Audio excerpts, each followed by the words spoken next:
Hello வணக்கம். இது உங்கள் சிவி ஜோன். சொல்லணும் எப்படி இருக்கீங்க? இன்னைக்கு பார்த்தீங்கன்னா தரமான சூப்பரான ஓட்டிங் ரிசல்ட்ஸாக பார்க்க போகிறோம். அதுக்கு முன்னாடி பார்க்குற எல்லோரும் நம்மளோட சேனலை சப்ஸ்கிரைப் பண்ணிவிட்டு பாருங்கள். நிறைய பேர் நல்ல சப்போர்ட் கொடுக்குறீங்க, ரொம்ப ரொம்ப நன்றி. அது மட்டும் இல்லாமல் உங்களுடைய தரமான கருத்துக்களை கொடுங்க. இந்த வீடியோவுக்கு அந்த லைக்கை தட்டி விடுங்க. இப்போ வாங்க அந்த வீடியோக்குள்ளே போகலாம். ஸோ காலையிலேருந்து பார்த்தீங்கன்னா பயங்கரமான ஒரு ப்ராங்கை போட்டு இவங்க ப்ராங்க் பண்ணாங்க. அதுலேருந்து நிறைய பேரோட முகத்திரைகள் கிழிகிறத நீங்கள் பார்த்துருப்பீங்க. அதுலேயும் குறிப்பாக பிரவீன் வந்துட்டு ஒரு இடத்துல நான் தான் அடி வாங்கினேன், ஆனால் கமருதீனை வந்துட்டு ஒரு பக்கம் சால்வ் பண்ணுறாங்க, இன்னொரு பக்கம் ஜாலியாக சிரித்து பேசிகிட்டு இருக்காங்க அன்புக்காங்க. இது என்னையா நடக்குது அப்படின்ற மாதிரி பண்ண விஷயங்கள். அதேமாதிரி கமருதீன் பிரவீன் கூட வந்துட்டு நம்ம திவாகர் கூட இருந்த விஷயங்களை கண்டிப்பாக நம்ம பாராட்டி ஆகணும். ஏன்னா 2 பேருக்கும் முட்டிக்கிட்டே இருக்கும், 3 பேருக்கும். ஆனால் அந்த சண்டைன்னு வந்தவொடனே சைலண்ட்டாக உட்காந்து கூட இருக்கா பார்த்தீங்களா, அது மேட்ரு. அதே மாதிரி இன்னொரு பக்கம் அமித் பார்கவ் வந்துட்டு ரொம்ப ஃபீல் பண்ணார். நான் மட்டும் கமருதீன் தடுக்காமல் இருந்தால் அந்த அடி விழாமல் இருந்திருக்கும், என்னால் தான் இந்த தப்பு நடந்துச்சுன்னு சொல்லிட்டு ஃபீல் பண்ண விஷயங்கள் ரொம்ப நல்லா இருந்துச்சு. அதெல்லாம் வந்துட்டு நம்மளுக்கு ஒரு நல்ல ஒரு பாடமாக வந்துட்டு கமருதீனுக்கும் பிரவீனுக்கும் இருக்கும். அதான் 2 பேரும் உணரணும் அப்படின்றத நம்மளோட கருத்து. இதை பற்றி உங்களோட கருத்தை சொல்லுங்கள். அது மட்டும் இல்லாமல் சூப்பராக வந்துட்டு நம்மளுடைய சூப்பரான தீபக், மஞ்சரி, பிரியங்கா 3 பேரும் செம்மையாக வந்து என்ட்ரி கொடுத்துருக்காங்க. அதாவது பிபி ஹோட்டல் டாஸ்கில் எப்பயுமே இல்லாத ஒரு சம்பவத்தை பண்ணியிருக்காங்க. என்னென்னா, எப்பயுமே பிபி ஹோட்டல் டாஸ்க்குன்னா 2ஆக உடையும், வீடு உடஞ்சி ஒரு பக்கம் வந்து சர்வெண்ட்டு, ஒரு பக்கம் வந்துட்டு கெஸ்ட்டாக இருப்பாங்க. இப்போது வெளியிலேருந்து வந்த இந்த 3 பேர் தான் கெஸ்ட்டு. இவங்களை வந்து மகிழ்விக்கிறது தான் இவங்களுடைய வேலையை. அதை பொறுத்து இந்த வாரம் டாஸ்க்கு அமைய போகுது. ஸோ பிக் பாஸ் சீசன் 9ஓட தலைவிதியே மாற்ற போகுதுன்ற மாதிரி சொல்கிறாங்க. பார்க்கலாம். இந்த 3 பேரில் உங்களுக்கு யாரை ரொம்ப பிடிக்கும்னு சொல்லுங்கள். எனக்கு ரொம்ப ரொம்ப பிடிக்கும் தீபக்கை, ரொம்ப பிடிக்கும் மஞ்சரியை, பிடிக்கும் பிரியங்காவை. உங்களோட கமெண்ட்ஸை சொல்லுங்கள். இப்போ வாங்க இந்த அனாலிசிஸ் வீடியோக்குள்ளே போகலாம். ஃபர்ஸ்ட் பிளேஸில் யாருக்கு அவர் பார்த்தீங்கன்னா நம்மளுடைய கானா வினோத் இருக்காரு. இவர் எவ்வளோ ஓட்ஸ் வாங்கியிருக்காரு அவர் பார்த்தீங்கன்னா 50,279 ஓட்ஸ் வாங்கியிருக்காரு. ஓட்டிங் பர்சன்டேஜ் பார்த்தீங்கன்னா 20.54. என்னங்க நடக்குது, எனக்கு ஒன்றுமே புரிய மாட்டுது. போன வாரத்திலேருந்து கானா வினோத்தோட ஓட்டு பார்த்தீங்கன்னா அப்படியே எகிருது, அதாவது தெறிக்க விடுது. போன வாரம் பார்த்தீங்கன்னா 3 லட்சம் ஓட்டு யாருமே வாங்கலையா, போன சீசன்லேயே வாங்கலையாப்பா, என்னையா நடக்குதுன்ற மாதிரி இருந்தது. ஸோ இந்த வாரமும் வந்து அடித்து நொறுக்கிட்டு இருக்காப்புல. ஈவன் முன்னாடிலாம் பார்த்தீங்கன்னா ஃபஸ்ட்டு பிளேஸில் வியானா இருந்தாங்க, அதுக்கப்புறம் திவாகர் வந்திருக்காரு, கமருதீன் வந்திருக்காரு. ஆனால் இப்போ பார்த்தீங்கன்னா ஒன்லி ஒன் கானா வினோத் மட்டும் தான் இருக்கார். ஒன்றுமே புரியல. ஆனால் கானா வினோத்துக்கு அதே மாதிரி ஒரு ரீல்ஸ் பார்த்தேன்.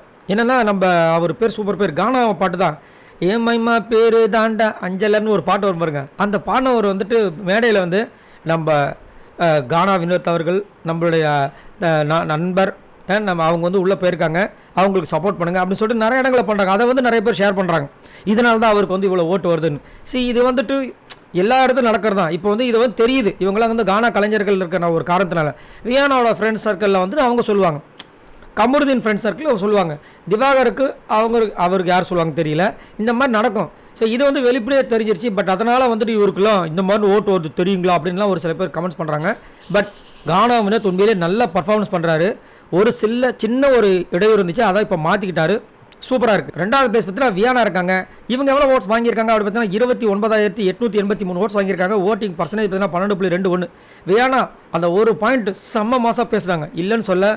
பிக் பாஸ் பாராட்டுறாரு, விஜய் சேதுபதி பாராட்டினார். ஆனால் இவங்க கிட்ட ஒரு சுயநலம் இருக்குது. சுபிக்ஷாவை யூஸ் பண்ணணும், சுபிக்ஷா நான் சொல்கிறத மட்டும்தான் கேட்கணும், அந்த மாதிரி ஒரு சுயநலம் இருக்குது. அதை வந்து மாற்றிக்கிட்டால் தான் வியானாக்கு அது கண்டிப்பாக ஒரு நல்ல விஷயமா இருக்குது. இல்லைனா வியானாக்கு கெட்ட பேர் தான் கண்டிப்பாக வரும். ஏன்னா கூட இருந்த சுபிக்ஷாவுக்கே பிடிக்காமல் போயிடுச்சு வியானாவை. அதனால் நைட்டே சொல்லிட்டாங்க, அவகிட்ட இருந்து நான் அவாய்ட் பண்ணலான்னு இருக்கேன்னு.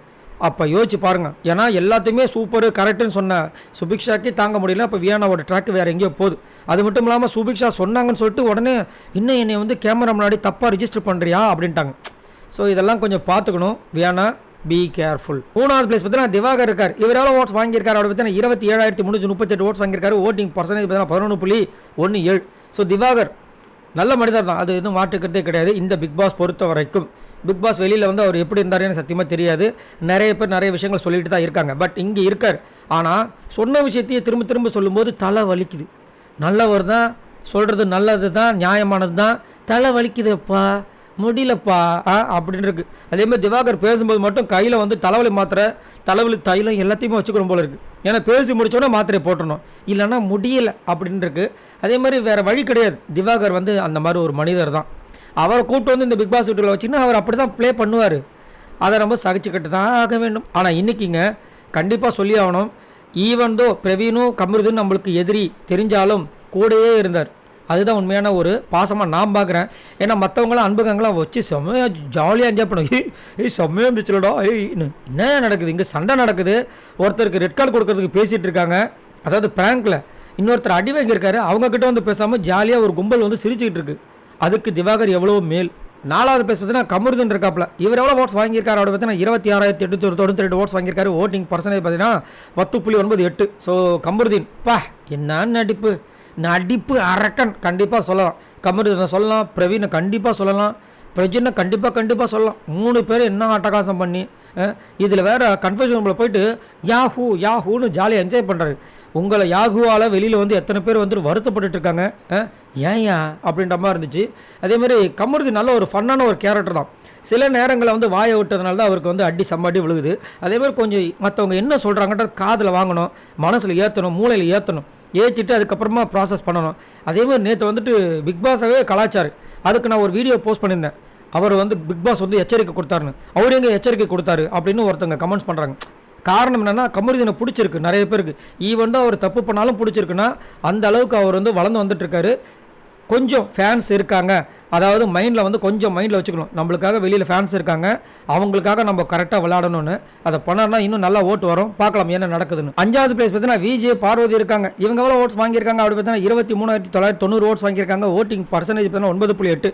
இதுக்கு முன்னாடி வேணால் விஜய் பார்வதி ப்ரொமோ லெவலாம் வந்திருக்கலாம். பட் இதுக்கப்புறம் வந்துட்டு விஜய் பார்வதியோட விஷயங்கள் கொஞ்சம் கொஞ்சமாக அமுக்கப்படும் அப்படி மாதிரி தோணுது. ஏன்னா ரொம்ப டூ மச்சாக பிகேவ் பண்ணுறாங்க. பார்க்குறதுக்கு ஒரு சில நேரங்களில் கடுப்பாக இருக்குது. இப்போ கொஞ்ச நேரத்துக்கு முன்னாடி பிக் பாஸ் வந்துட்டு மைக் ஒழுங்காக மாட்டுங்கன்னு திவாகர் சொல்கிறாரு. ஒரு தலையாக திவ்யா வந்து தட்டி கேட்குறாங்க. அதில் வந்து தேவையில்லாமல் மூக்கு நுழைக்கிறாங்க இந்த விஜய் பார்வதி. எப்போ பார்த்தாலும் காண்டு. ஏமா நீங்களே வந்துட்டு திவ்யா கிட்ட எல்லாத்தையும் கேட்டு தெரிஞ்சுப்பீங்களா?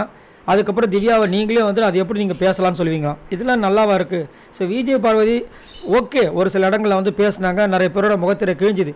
கடைசியில் இவங்களுடைய முகத்திரையே கிழிஞ்சிருமோ அப்படின்ற மாதிரி இருக்குது. விஜய் பார்வதி கொஞ்சம் அதிலெல்லாம் கண்ட்ரோலாக இருக்கிறது அவங்களுக்கு நல்லது. 6வது பேஸ் பார்த்தீங்கன்னா விக்ரம் இருக்கார்.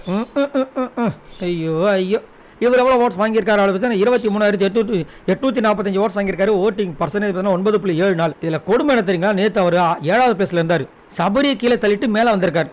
இதுக்கு என்ன காரணம் நீங்கள் நினைக்கிறீங்கன்றத கமெண்ட்ஸில் பண்ணுங்கள். நான் இன்றைக்கி ஒரு சூப்பரான ஒரு காரணத்தை பார்த்தேன். என்னென்னா இது ப்ராங்க் தான், ஆனால் உள்ளே இருக்கவங்களுக்கு தெரியாது. செம்ம சண்டை நடக்குது, சரியான சண்டை. கன்ஃபியூஷன் ரூம் உள்ளே போயிட்டாங்க, எல்லாரும் பரபரப்பாக இருக்காங்க. ஒரு பக்கம் திவ்யா கத்திட்டு இருக்காங்க. ஏன்னா திவாகர் ஏதோ பேசிட்டார் சொல்லிட்டு திடீர்னு ஒரு இடத்த நான் கவனிக்கிறேன். பார்த்தா ஒரு விஷயத்தை பண்ணிட்டு இருக்காரு நம்ம விக்கல் சுக்ரம். என்னன்னு பார்த்தா ஒரு தட்டில் ஏதோ சாப்பிட்டுட்டு இருக்காரு, ஐஸ்கிரீமோ ஏதோ ஒன்று, மிச்சராக இருக்குமோ ஒரு வேளை அப்படின்னு தோணுச்சு. ஏன் இதுக்காக இவ்வளோ ஓட்டு இல்லை, எவ்வளோ பெரிய சண்டை நடக்குது, உள்ளே கூட்டு போயிருக்காங்க, ரெட் கார்டு கொடுத்துருவாங்க, பயப்படுறாங்க, ஒருத்தருக்கு அடி ஊந்துருக்குது, இவர் நல்லா சாப்பிட்டுட்டு இருக்கார், இவருக்கு இவ்வளோ ஓட்டு வேறு. என்னையா நடக்குது, இல்லை என்னென்னா நடக்குது ஒன்றுமே புரிய மாட்டுது. இவருக்கு ஒரு வேளை பிஆர் ஓட்டு இருக்குமோன்னு சொல்லிட்டு நம்மளுக்கே டவுட் வருது. ஏன்னா ஏதாவது பண்ணால் தானே வந்துட்டு நம்மளுக்கு ஓட்டு போட தோணும், எதுவுமே பண்ணாமல் எப்படி? 7வது பிளேஸ் பார்த்தீங்கன்னா சபரி இருக்கார். இவர் எவ்வளோ ஓட்ஸ் வாங்கியிருக்காரு அப்படி பார்த்தீங்கன்னா 21,730 ஓட்ஸ் வாங்கியிருக்காரு. ஓட்டிங் பர்சன்டேஜ் பார்த்தீங்கன்னா 8.88. திடீர்னு பார்த்தா சபரிக்கும் இவருக்கும் சண்டை ஆகிப்போச்சு, அமித்துக்கும். ஏன்னா எப்பயுமே ஒரு டைலாக் கூட, சண்டை நடந்தாவே ஒன்றும் ஆகாது, என்ன நடந்துட போகுது பார்த்துக்கலாம் அப்படின்வாரு. இல்லைன்னா இப்போ தான் நடந்திருக்கு, எதுவும் நடக்கலை ஃப்ரீயாக விடு அப்படின்றாரு. எதுவும் நடக்கலை ஃப்ரீயாக விடுனோடனே அமித்துக்கு டென்ஷன் ஆயிடுச்சு. இங்கே எவ்வளோ பெரிய பிரச்சனை நடந்துட்டு இருக்கு, எதுவும் நடக்கலைன்னா என்ன அர்த்தம்னு சொல்லிட்டு 2 பேரும் மாறி வச்சுக்கிட்டாங்க. அதேமாரி சபரி வந்துட்டு நேற்று ஃபுல்லாக ஒரே ஆக்டிவ் மோட்லேயே இருந்தார். அவர் ஆக்டிவ் மோடில் தான் இருக்கான்னு பார்த்தா அவர் ஆக்டிவ் மோடில் இல்லை, வந்த வைல்ட் கார்டு கூட ஆக்டிவாக இருந்திருக்கார். ஏன்னா கவர் பண்ணணுமேன்ட்டு. இன்றைக்கி பார்த்தா அன்புக்கு அங்கே பெருசாக்கிட்டாங்க, டெவலப் ஆகிடுச்சு. என்னடான்னு பார்த்தா கெமி, ரம்யா, சபரி, ராஜமாதா கனி, கூடயே இப்போ வந்துட்டு சாண்ட்ரா, திவ்யா, எஃப்ஜே. என்னையா அது, முதல் 4 பேரும் 5 பேர் தான் இருந்துச்சு, இப்போ வந்து டீம் பெருசாகிடுச்சுன்ற மாதிரி இருந்துச்சு. அந்த வேலையை நல்லா பார்த்துட்டு இருக்கார் சபரி. ரைட்டுப்பா, அதனால தான் பார்த்தீங்கன்னா ஓட்டு கம்மியாக வாங்கிட்டே வருது. ஆனால் சபரி நல்லவர் எனக்கு தெரியும், பட் தெரிய மாட்டேது, அவர் தெரியப்படுத்தவும் மாட்டாரு. 8வது பிளேஸ் பார்த்தீங்கன்னா கெமி இருக்காங்க. இவங்க எவ்வளோ ஓட்ஸ் வாங்கியிருக்காங்க அப்படி பார்த்தீங்கன்னா 9,256 ஓட்ஸ் வாங்கியிருக்காங்க. ஓட்டிங் பர்சன்டேஜ் பார்த்தீங்கன்னா 3.78. எப்படி கெமிக்கு இவ்வளோ ஓட்டு வருது? இதுக்கு முன்னாடி நடந்த அந்த சீரியல்ஸ்லாம் நடிச்சிருக்காங்களே, அது மூலமாக தான் வந்துட்டுருக்கு. சரி, கெமி இந்த பிக் பாஸ் வீட்டுக்கு இது வரைக்கும் என்ன பண்ணியிருக்காங்க கேட்டிங்கன்னா, டாஸ்க் ஓரளவுக்கு நல்லாவே பண்ணுறாங்க, சின்ன சின்ன ஆக்டிங் நல்லா பண்ணுறாங்க. மற்றபடி நீங்கள் தான் சொல்லணும், ஏன்னா மற்றபடி எதுவுமே பெருசாக பண்ணுற மாதிரி இல்லை. ஆனால் அங்கங்கே கொளுத்து போடுற மாதிரி எனக்கு தோணுது, உங்களுக்கு தோணுதான்னு சொல்லுங்கள். 9வது பிளேஸ் பார்த்தீங்கன்னா ரம்யா இருக்காங்க. இவங்க எவ்வளோ ஓட்ஸ் வாங்கியிருக்காங்க அப்படி பார்த்தீங்கன்னா 8,116 ஓட்ஸ் வாங்கியிருக்காங்க. ஓட்டிங் பர்சன்டேஜ் பார்த்தீங்கன்னா 3.31. இப்போ வந்து சபரியெல்லாம் கேன்சல் பண்ணிட்டாங்க, டைவர்ஸ் பண்ணிட்டாங்க. சபரி டைவர்ஸ், அதுக்கப்புறம் ராஜமாதா டைவர்ஸ், இப்போ ஒன்லி ஃபார் திவ்யா திவ்யா திவ்யா அப்படின்னு இருக்காங்க. என்னம்மாண்ணா? ஆமாங்க, நீங்கள் என்னுடைய பழைய காலங்கள் நோண்டி பார்த்தீங்கன்னா தெரியும். நான் வந்து அடுத்தடுத்து யார் யாருக்கெல்லாம் வந்துட்டு பெஸ்ட்டாக வராங்களோ அவங்க கூட தான் நான் ஃப்ரெண்ட்ஷிப் வச்சுப்பேன். இப்போ எனக்கு தெரிஞ்சு திவ்யா தான் பெஸ்ட்டாக தெரியுறாங்க. அதனால் இனிமேல் நான் அவங்க கூட ஒட்டிக்க போகிறேன்ற மாதிரி வந்துட்டு இருக்காங்க. ஏம்மா பேசாமல் உனக்கு பேர் ஒட்டிக்கோ கட்டிக்கோன்ற மாதிரி பேர் வச்சிடலாம் போது, அந்த வேஸ்ட்டுக்கு வச்சுருப்பாங்களா அந்த மாதிரி. ஏம்மா இந்த மாதிரி பண்ணுறீங்க ரம்யா?